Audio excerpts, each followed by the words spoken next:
I'm very, very happy to be part of Saskatoon.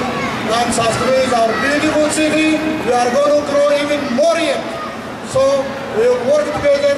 The next group is from the Oromo group. Now we are going to sing the Oromo cultural group from the Salale. This is the Salale and the Kasiwalale, Patafanale. So we can sing and going to enjoy. I hope all of you will enjoy tonight. Thank you very much for listening and continue having a wonderful time.